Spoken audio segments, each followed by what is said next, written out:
Chapter 9, Living in a Nightmare. Words have not been invented to describe Auschwitz. Being there meant starving, getting sicker every day, and seeing things your eyes had trouble believing. Let me try to describe something of this horrible place. Of the more than 40,000 camps built by the Nazis, Auschwitz was not only the largest concentration camp, but also the largest killing center. Auschwitz, which was divided into three main camps, was located approximately 41 miles west of Krakow, where I was born. There was the main camp, called Auschwitz I. 2 miles from the main camp was Auschwitz-Birkenau, also called Auschwitz II, where deportation trains rolled in day and night. And there was Auschwitz-Monowitz, also known as Auschwitz III, where prisoners worked on factories day and night. During 6 years of operation, between 1.1 and 1.3 million people were murdered in Auschwitz. Jews, Sinti, and Roma people, once called gypsies, Soviet prisoners of war, political prisoners, and other people labeled by the Nazis as antisocial. 9 out of every 10 people murdered in Auschwitz were Jews. One morning, 2 officers took me and another girl out of the roll call line and marched us to a clinic some distance away. Inside the clinic, a nurse had us lie down on beds with white sheets. "Don't be afraid," she told us. "After this, you'll be brought back to your barracks." She inserted a needle in our arms, drew blood, and told us something strange. The blood will be used to save wounded German soldiers, she said. Can you imagine? The Germans made up lies about Jews being less than humans, but it seemed our blood was good enough to save their soldiers. When she finished taking out blood, the nurse handed us each a piece of bread with a slice of liverwurst on it. It was the best food we had seen in a long time, and I was hungry. But I only took a bite and saved the rest for my mother. When guards brought us back to our barrack, I told my mother what had happened. She insisted I eat the rest of the bread and liverwurst myself. We worked all day, digging ditches, carrying supplies, and doing whatever the Germans told us to do. Sometimes at night, guards marched me and some other girls to the kitchen. They put wooden poles across our shoulders, and at both ends of the pole they hung heavy buckets of smelly soup made with potato peels and sawdust. They pushed us out of the door and forced us to carry the buckets down muddy roads to the barracks, where prisoners stood in line to receive a little bit of the rotten soup. For many, it was the only meal of the day. My image of the German people before the war was that they were just like people everywhere.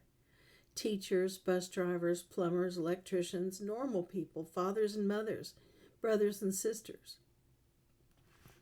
Maybe many of them didn't like Jews, but they were still human, and we were all part of the same human race. Auschwitz destroyed that image. People who previously were respectable, law-abiding citizens became murderers and took part in the massacre of hundreds, thousands, and then millions of human beings, solely because they were Jews. How could that happen? How great is our responsibility to make sure it never happens again. When Oscar learned that we, his women workers, had been sent to Auschwitz, he was furious. We were never supposed to be sent there. It appeared that a clerical error was about to erase all his efforts to keep us alive. To secure our release, he negotiated by phone with Auschwitz Commandant Rudolf Hess. Then Oscar sent his secretary to meet Hess in person.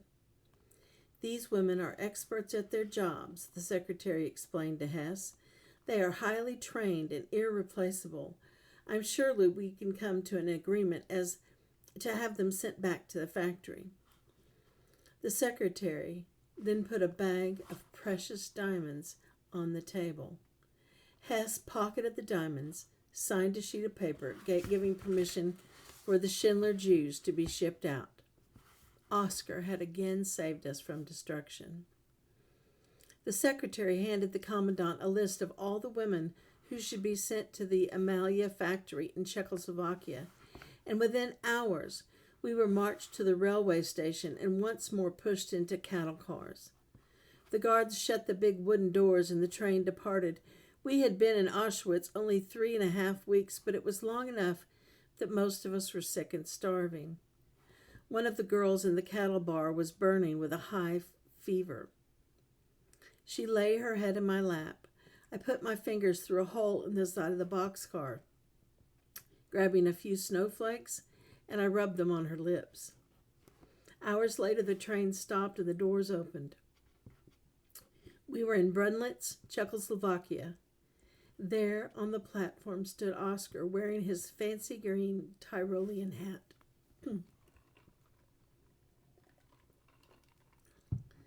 We were so weak and embarrassed, we just sat there staring at him, amazed to still be alive. We smelled terrible, had lice in our hair and clothes, and looked like skeletons. Yet he seemed happy to see us. "Well," he said with a smile, "here you are. There's hot soup ready for you. Your men are already here, your fathers, husbands, brothers. I will take care of you. You have nothing to worry about." We looked at one another in disbelief. It was a miracle. Hunger and the horrors of Auschwitz had made us weak. We climbed down from the cattle car as best we could and slowly walked the short distance from the train station to the factory. It was not as big or impressive as the factory Oscar had owned in Plaszow, but it looked like heaven to us, a place where we would be fed and sheltered. Oscar brought us to a building, and we climbed to the stairs to the workers' living quarters on the second floor. A wall running through the middle of the large room created separate spaces for men and women. It was here that my mother and I were reunited with my grandfather. At 75 years of age, he was the oldest person to have made it onto Schindler's List and the oldest person working in the Brunlitz factory. "I know you went through hell to get here," Oscar told us.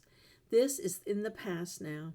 We have doctors who will show you where to wash and who will take care of those of you who are sick." In the basement of the factory, Oscar's wife, Emile, has built a clinic for sick and wounded workers. I think that Oscar's wife's name was Emily. I think I've misread that. So Oscar's wife, Emily, had built a clinic for sick and wounded warriors.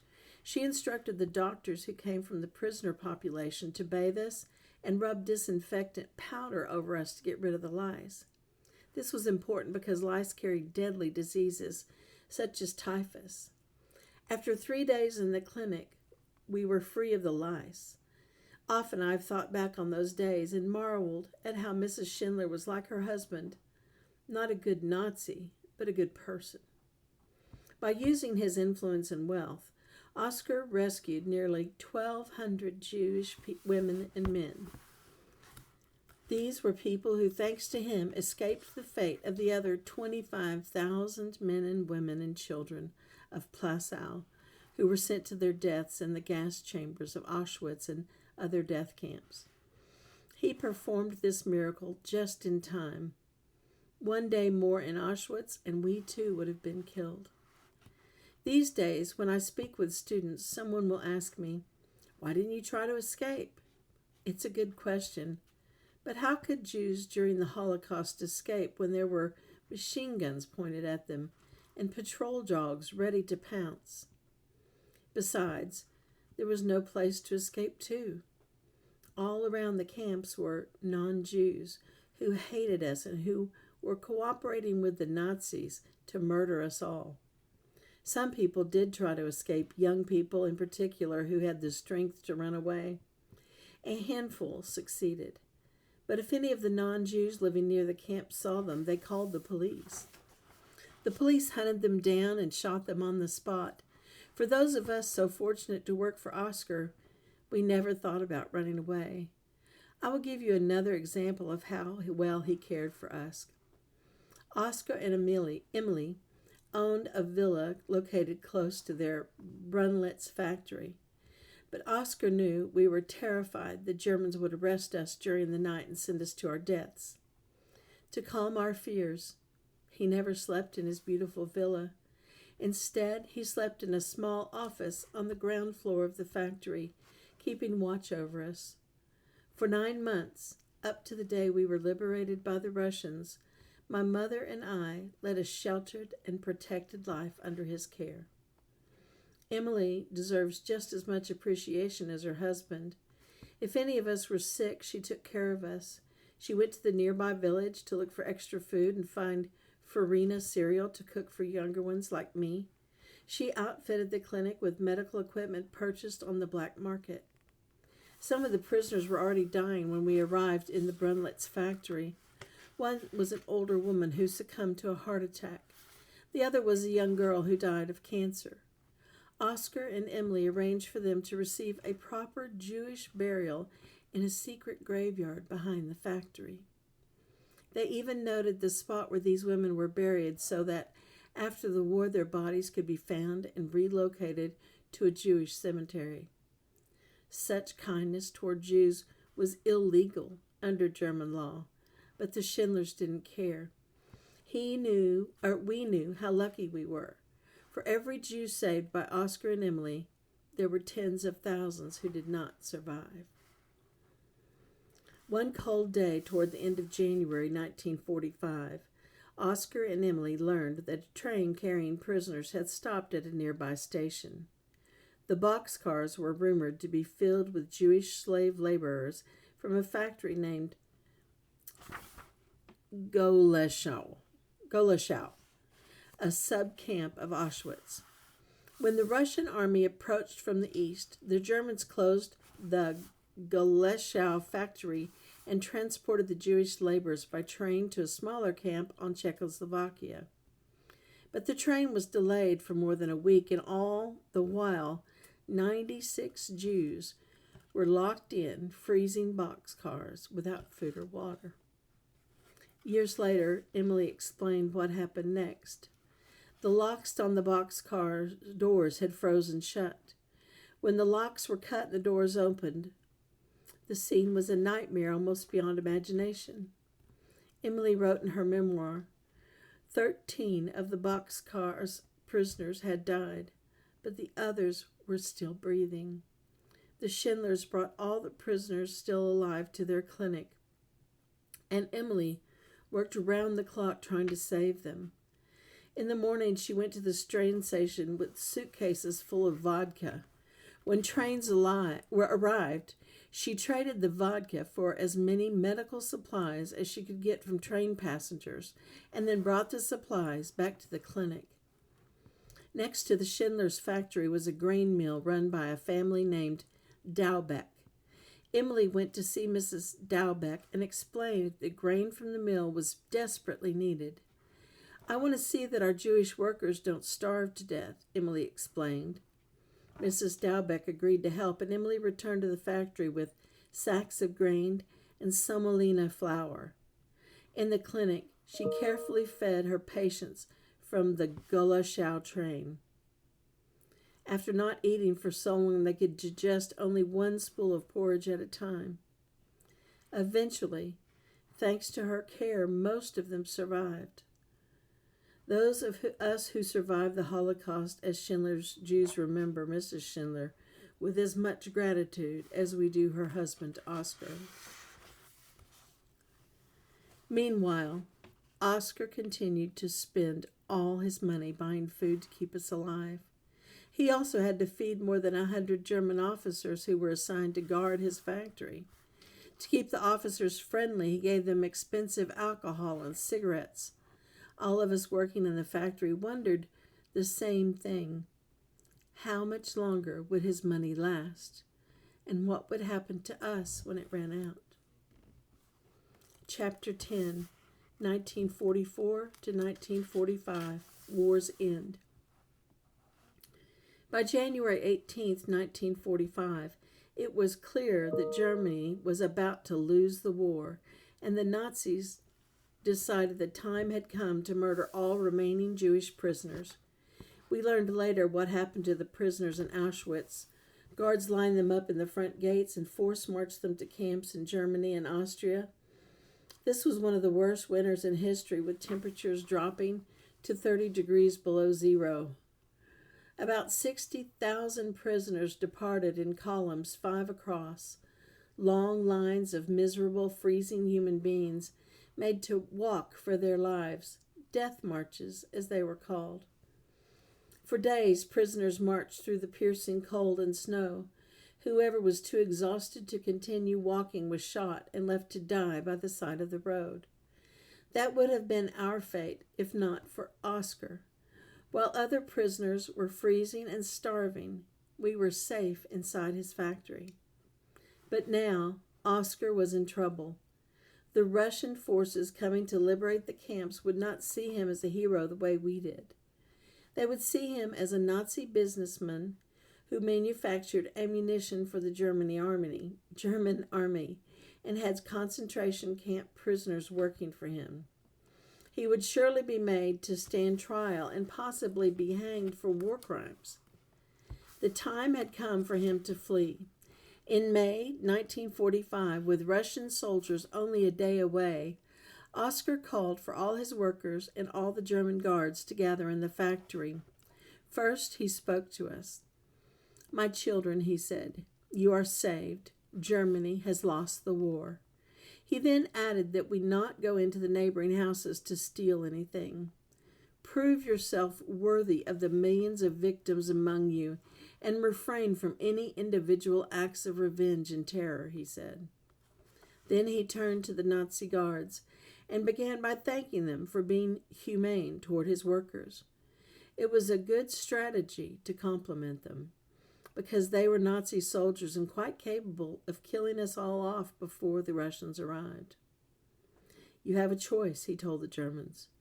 "You can stay here, wait for the Russians, and be arrested for war crimes, or you can leave now and return to your families." The choice was simple.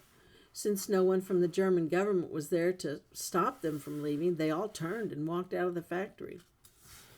Then Oscar performed one last act of generosity for his Jewish workers. To each worker, he gave a bottle of vodka, a pair of shoes, and 3 yards of fabric. These rare goods would bring a high price on the black market, and the money would buy us food on our journey home to Krakow. We gave him a gift in return. A ring made from a gold tooth donated by one of the Jewish workers, and a letter of appreciation that spelled out his many acts of kindness toward us. Then we all formed a line, walked up one by one, and kissed the hands of Oscar and Emily Schindler. Everyone wept to see them leave. "I wish I could have done more," he said, "but I must leave you now. Auf Wiedersehen. Goodbye." Oscar and Emily drove away. Eventually, they succeeded in reaching the area where American troops were in charge. Because the Americans were arresting all the Nazis they could find, our letter of appreciation helped the Schindlers avoid prison. By May the 8th, 1945, when Germany surrendered to the Allies, many former Nazis had fled and were living comfortably in hiding. Meanwhile, Oscar had spent all his money to save his workers, and now he was in need of help. For a while, all that he and Emily had to live on were monthly care packages. CARE stood for Cooperative for American Remittances to Europe, an agency that sent food relief to people at risk of starving at the end of World War II. CARE packages typically contained cans of meat, bags of powdered eggs, boxes of preserves, margarine, sugar, powdered milk, and coffee. Living on such charity was a difficult assignment for the Schindlers, who had once been wealthy.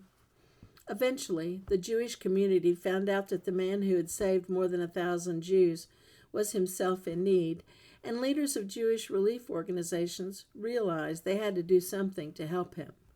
Germany was not safe for Oscar, who was attacked in the streets as a Jewish lover.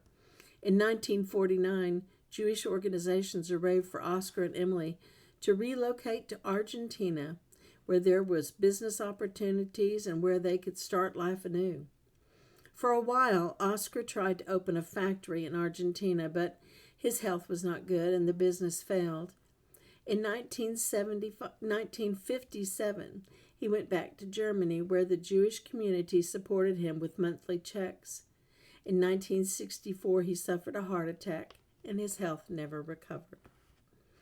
After the war, when the deaths were added up, it was discovered that from 1933, when Hitler became Chancellor of Germany, to 1945, when the war ended, the Nazis had murdered more than 6 million Jews. Who could even imagine such a number? 6 million innocent men, women, and children. A tragedy so great it has come to be known as history's darkest hour. During those terrible years, some Christians had taken immense risks to help save Jews, and in the 1950s, the government of Israel awarded these good people the title Righteous Gentiles. Oscar Schindler had not started out in life righteously. He drank and smoked, and he enjoyed the company of women, and his goal in Krakow in his early days of war was simply to make money. Yet, over time, he changed. He wanted to save his workers, and to do so he spent all his money bribing German officials and purchasing food and medicine.